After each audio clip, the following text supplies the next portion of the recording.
So the topic of today's video is Bethesda. It is indeed, Brad. Quite relevant in today's video game climate. Not really, no, because we're talking about a game that works.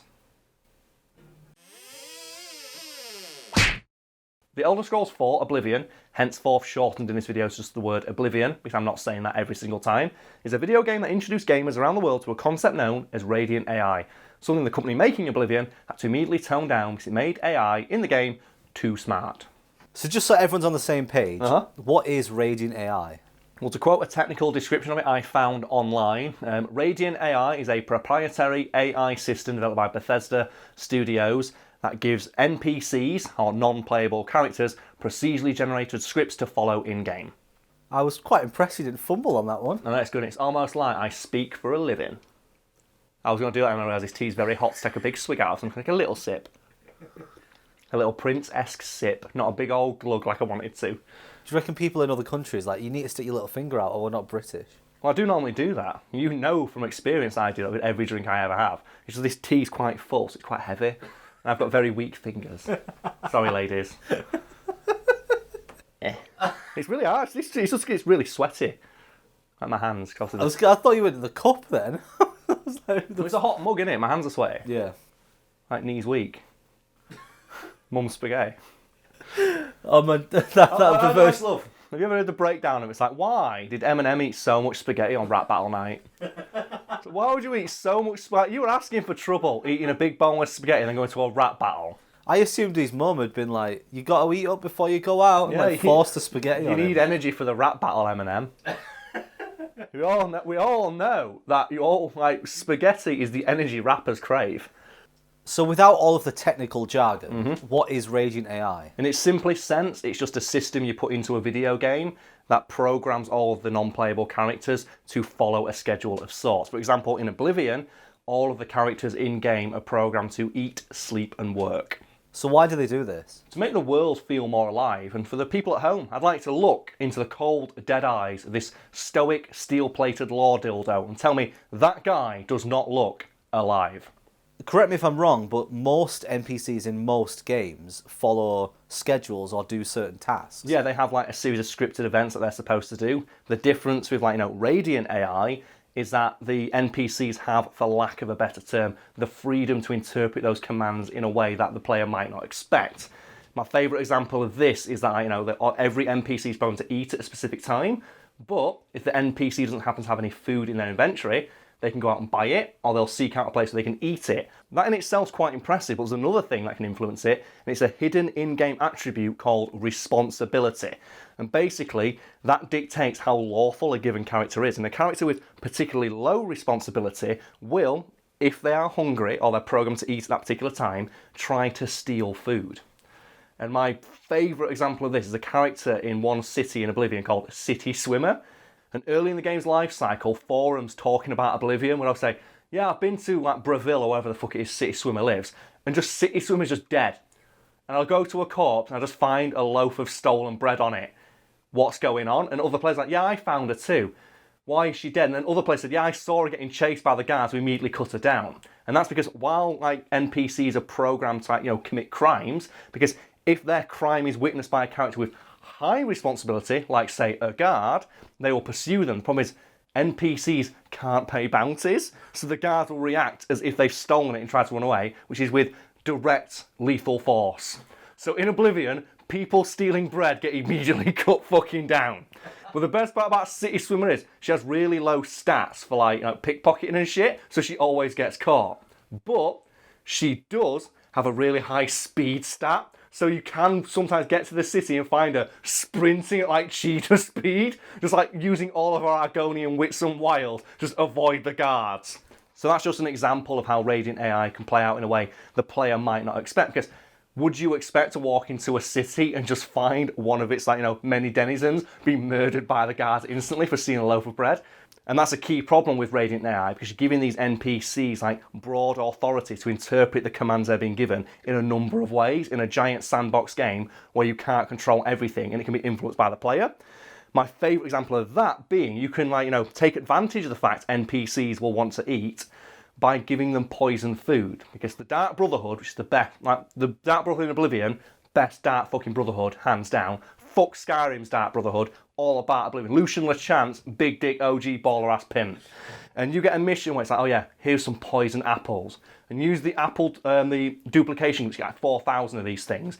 Go into someone's house and steal all their fucking food and put a poisoned apple on their table. When they get hungry, they will seek out the nearest piece of food, which is that poisoned apple. Eat it, die, you don't get in trouble.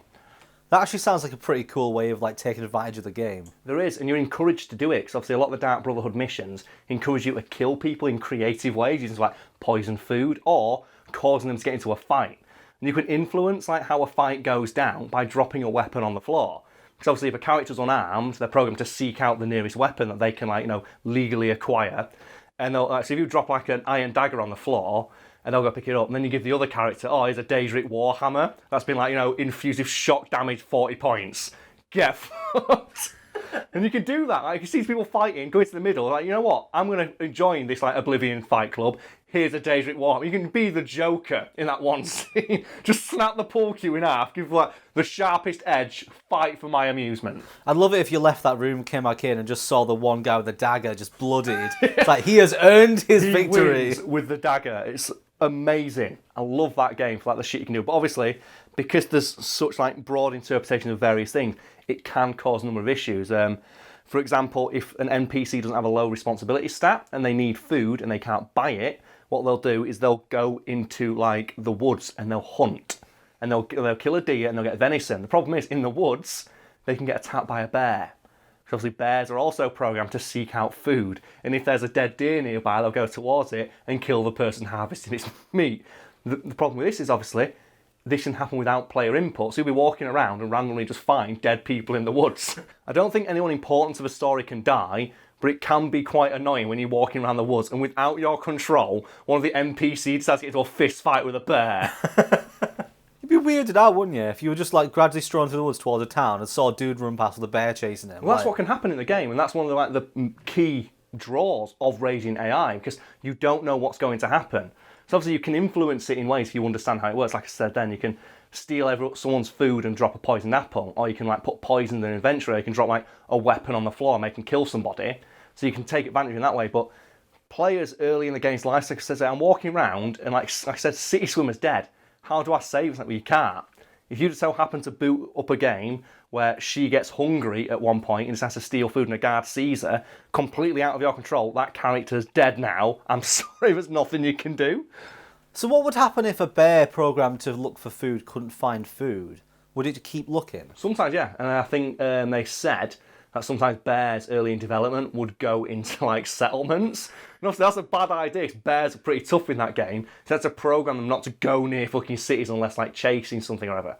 But I love that idea early in the game saying, yeah, bears just keep raiding our cities. And the same was true apparently with skeletons and bandits from bandit camps. Right. And monsters. They just seek out people to kill. And where's the nearest population? Oh, there's a settlement over there. So you'd walk into settlements just skeletons killing everybody. It's just getting all Dark Souls in their ass. It's no! Before we continue, Brad, we need to stop for a minute and just talk about the Dark Brotherhood in Oblivion, because the series of missions they give you is some of the most fun I've ever had playing a video game. So as I mentioned earlier, basically you're given broad authority to kill your target in any way you choose. And every character in the Dark Brotherhood in that game is just hilarious. And they all give you advice on whatever mission you're doing. There was a big, huge orc who's I just go in with a warhammer and smash his head in. Or someone else says, I'll use poisons and shit like that. And there's one character who's got the model of a little girl, but she's actually a vampire. And she says, oh yeah, I kill people all the time, I pretend I'm lost, and then I just stab them in the neck. And the lines are great. But, Lucian LeChance, as I mentioned, the big dick OG mega pimp baller, gets killed in that fucking game because you have to perform the cleansing. Because the Dark Brotherhood has been infiltrated by a spy, so you need to kill everyone. And I was well upset that I had to kill Lucian LeChance. But in Skyrim, if you join the Dark Brotherhood again, you get him as a summon. And he comes in, and if you have Shadowmere, the vampire horse, who is apparently still alive for 20,000 years, he comments on the fact you've got Shadowmere and calls it his trusty steed. And do you know why I'm mentioning that? Because Shadowmere is a fucking boss. Red Dead Redemption's been out for a while now, and everyone talks about how good the horses are in that game. Every horse in Red Dead Redemption 2, including my horse, Hot Sauce, can fuck off. Epona, fuck off. Agro from Shadow of the Colossus, fuck off. Shadowmere. the vampire immortal mega beast pimp horse who kills dragons by kicking them to death. Do you know how it does it? Oh. Because Shadowmere has one of the largest health pools of any character in the game, and it's also programmed to basically constantly refill its health at like a super ridiculous rate so it can't die. So it can, but it's almost impossible to kill Shadowmere. And the reason I love this is because the mission in Skyrim, where you get Shadowmere, do you know what your mission prompt is? Is it get Shadowmere? No, it's behold Shadowmere. You don't get Shadowmere. Shadowmere appears before you, and your mission prompt is go outside, behold Shadowmere, and this amorphous like black blob on the floor. And there's this like ginormous horse with red eyes rises from it, and it's like that's your horse now. This horse that kills dragons. It's like yeah, Shadowmere. Shadowmere's the best. Behold. It's one of my favourite prompts in a video game. There's a lot of that was behold Shadowmere. It's like, what a fucking mission. So the only one that tops it is in Transformers Devastation. Oh. When you fight Starscream and your mission prompt is, from Optimus Prime himself, show Starscream true Autobot justice. That's your mission prompt. Not beat him up, not defeat him, not immobilise him, show him true Autobot justice. And you fight him in space. It's a jet. If anyone heard my audible sigh there, it's because Karl does not shut up about Transformers Devastation. It's so good. True Autobot justice. The first boss in that game is just Megatron. Like, your first major mission is defeat Megatron. Like, what? This I've been playing for 10 minutes. It's like in Revengeance, where your first boss is Metal Gear Ray. It's like, and it comes up, defeat Ray. What? This was the end of like the last game Raiden was a playable character in, and now it's the first fucking boss. And you just suplex it. It's great. True Autobot justice. No one mentioned it right, because last time we mentioned it, you didn't put the best part of the song in. You didn't put the intro to Starscream's music in, and you need to put it in again. Because people need to hear that fucking drop in that song, because it's so good. Okay. So, especially when you play it with Grimlock, and Grimlock's like, Grimlock smash, like you fucking will smash Grimlock. You're going to do some dinosaur combos on this guy. So this all sounds pretty hilarious, but you said the AI at the start was too good. Yes, according to one of the designers on Oblivion, Emil Plagliarulo, I hope I'm pronouncing that correctly, he said, yeah, we had to tone it down in the final version fans got to play, because early in development, we just couldn't stop the AI from being a dick. And an example he always cites is there's a guy in-game who sells skooma, which is a drug in like the Oblivion universe, and nearby there is a gang of skooma addicts. And ignoring like the ethical ramifications of programming an AI to be addicted to a virtual drug, he says like whenever you got to go to that guy for a mission that was in the game, he'd be dead because like without the player's input, those skooma addicts would use all their skooma, decide they want more, go to the nearest place they knew they could get skooma. They didn't have any money, so they'd kill that guy and steal his skooma. So whenever you turn up for a mission, he'd just be dead on the floor. It's like, and obviously when they try to make him invincible, so they couldn't kill him, you turn up with like 40 skooma addicts just trying to stab him to death. He's just in the middle of like getting like stabbed to death. It's like, this isn't good. We need to tone down the stuff the AI can do. So were there any other things that happened as a consequence of this AI? Loads of things, and apparently it made the game almost unplayable because you'd turn up to cities and people would either be dead because they all started arguments with one another, there'd be no items to buy because the AI bought all the items and hoarded all the food, or there'd be skeletons killing everybody because the skeletons would seek out the nearest population centre and just murder everyone there.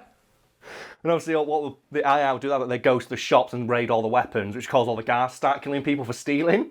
And it's just like, yeah, you turn up, it's like Mad Max world. Yeah. Like, we try to create this idyllic, fantasy paradise where you can walk around and explore and pick berries and shit, and it just turned into fucking Mad Max. Like Lord Humongous was just there, just catapulting people on fire into city settlements. It wasn't great.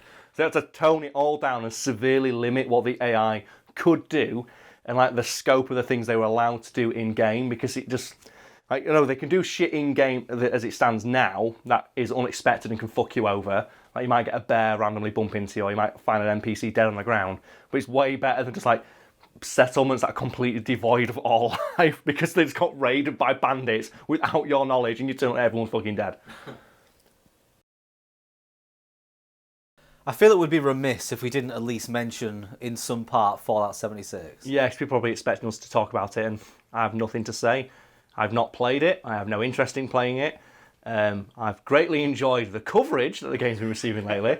Always gives me a chuckle when I'm just reading through, like, websites and stuff like that. And I go, oh, cool. They promised people a canvas bag and sent them a plastic one. That's awesome. Next day, oh, they gave Fallout influencers an actual canvas bag to rub salt in the wounds when they were trying to promote the game. Awesome. Well, I've got no personal stake in the success or, non-success, as it were, of that game. I just find it hilarious. I'll play devil's advocate. I'll play devil's advocate. That sounds like you're not going to, mate. I said I've lost my words now. Have you? It's just too complicated. Is it? You're glitching. I am glitching. Yeah. It's a bug in it. But it's to be expected, isn't it? Yeah, we're talking about Fallout. Yeah, no, to play devil's advocate, it looks better than I thought it was going to when I've seen it played, but my expectations weren't high. The thing that really annoyed me about it is that it looks to me like the multiplayer version of what would have been a decent Fallout game. If they'd done an entire campaign, you could play as like 4-player, and then had a multiplayer map which took out all of the NPCs and added stuff for you to do with your friends. I've just got no interest in it. I just look at it and go, cool. But my main experience of it, I watched a friend play a few days ago, and he had a bounty on his head because he'd accidentally killed someone. And what that meant was a player that was like 100 levels higher than him turns up, murders him, and because he didn't press respawn immediately, this player stood there bobbing up and down and smacking his body with his gun. I was like, this is a game right there. That is the Fallout experience, isn't it? The thing is that's like playing as a bandit. You are in that situation, the random bandit, when the lone wanderer turns up in a full set of power armor with like a mini nuke launcher and just absolutely obliterates your fucking camp and then steals everything. That's like how you're playing in that scenario. Yeah, that's basically this one guy on that server who is the lone wanderer, and all the other people playing are just like super mutants that can't hack it. I think my closest one to that is I played some Red Dead Online recently. Oh my god, that is a bag of fucking wank, is that. What do you do online on Red Dead? You pay Rockstar money. Fuck you, give us money. Because there's 2 tiers of currency. They've not introduced microtransactions yet, but they probably have by the time this video goes live, and that's going to ruin the fucking shit out of that game because you have to use like your own guns in multiplayer. So if you have no ammo, you just don't have ammo. It's like, okay. So what is multiplayer? Does it just drop you into the map with a bunch of people? Yeah, but they took out like you just don't earn any money on it. And like everyone online's like, how do I earn money in this game? I killed like an entire camp of bandits and I got like 40 cents. A shotgun costs $400, please help. And they're like, oh yeah, you go to this place and you fish, but you need to be level 30 to get a fishing rod. And the fishing rod costs $60. But if you hunt and you get 10 fish, you can sell them for $40. So in 20 minutes you can earn like so much money. But the problem is now everyone has a fishing spot. You go there and there's just people with sniper rifles just sniping people. It's like, oh, so is there a way to stop people sniping me? Go to your camp. When you go to your camp, like you can't be shot, but people can stand outside the range of the camp and just snipe you anyway. Oh man, it's great. Oh man, online games, like you cannot trust a player base to play a game properly. It's ridiculous. It's very obviously inspired by Grand Theft Auto Online, which made Rockstar like $1 billion fucking dollars. And it's like, why the fuck would they not monetize the shit out of Red Dead Online as well? But it's just hilarious to me, like how blatantly obvious it is. When I saw like someone do a breakdown of like how much a jet or something cost in GTA Online. So yeah, you need this much in-game currency. The most you can buy from Rockstar as a company themselves, you can pay like, I don't know, like $1 million shark card for like $79, and you need 3 of these to get the jet. So this jet is valued at being like $250 fucking dollars. Is it GTA 5 where there's a way to call in like a bomb from orbit? I don't know. In order to do it, you have to buy the facility to do it, and then buy the ability to target people, and then buy the gun that does it. I only played it in the very early days, and I just remember that in Grand Theft Auto Online, you got told off and you get like in trouble for stealing another player's car in a series called Grand Theft Auto. And then you had to buy insurance for your car, because if it got blown up, you lost it. In Grand Theft Auto, you have to buy insurance. And then someone figured out if you put a bomb on the front of your car and park it next to someone and blow up your car, and their car happens to get destroyed, you can get away with that. And then people started hacking it to like millions of dollars, and then you get banned if you had hacked money. So what people would do is they go into a server, give people hacked money, and then they'd get banned. There's so much exploit here. Yeah, it's because you're cheating. You're not allowed to hack to get money, but please buy this $45 shark card. It's exploitative as shit, and it's taking advantage of people who've got, like, you know, addictive personalities, but you can't really fault them for it, can you? It's like, we can make Grand Theft Auto 5 one of the best-selling video games. I think it sold more copies than some new video games, like, this year in, like, 1 month because of sales and shit. And it still hasn't made as much money as they've made just selling virtual money. It's like, what incentive have you got to try when you can just buy our virtual money and people will pay you for it? See, it's amazing how easily those companies and those games will manipulate you to like spending on it, because like I've bought like a dance in Fortnite, like that costs real money. Yeah. And at the time I've gone, oh man, that dance is pretty cool. Never use it. But it's like, it's the same with Pokemon Go. I spent loads of money on that buying incubators. Yeah. It's like, now I don't play it. What a waste of money. And you have nothing to show for it, because the comparison people use and try to defend it is, oh, how is it any different from a trading card? It's like, well, if after the fact I've got a card, what happens if the server for this video game shuts down? I've literally lost my money. I have nothing to show for it. At least if it's saying I'm buying fucking Yu-Gi-Oh cards, I've got the Yu-Gi-Oh cards here. I have a physical product I can hold in my hand. And I'm pretty sure as well they have to, like, you know, declare the odds. Which is why I love my Overwatch. Have you ever heard what they do in China with Overwatch? China gets exclusive skins. Did you know this? I didn't know. China gets exclusive skins that you don't get over here. And do you know why? Why? Because there are rules in China where you have to declare the odds of like what you get in a loot box. And they don't want to do that. So they like give you a different currency in China and to, like, you know, make players feel alright about it. You get extra exclusive skins. And yet they claim, oh no, we're not trying to exploit anybody, but they actively resist every attempt to, like, you know, make it more fair on the players. Yeah. Oh, when you have like FIFA, they what £1 billion I think it is they make from Ultimate Team. Makes more money than the game itself, just selling like those stupid shitty card packs. And then in Denmark or whatever country, like whatever baller ass country's like, you know what, fuck this shit. You're not having it anymore. They release like a letter saying, oh, well, I guess we can't give their fans in that region the real FIFA experience. Please complain to your legislator so we can put it back in. It's like, what? Yeah, I can't wait, because I'm pretty sure this giant multi-billion-dollar company's got my interests at heart and not the interests of its shareholders. They want me to enjoy the game experience, not open my fucking wallet. That's why they charge for these things. These things that cost them nothing to make. They just tweak some numbers in an algorithm, put a photo of a fucking football player on it. Great.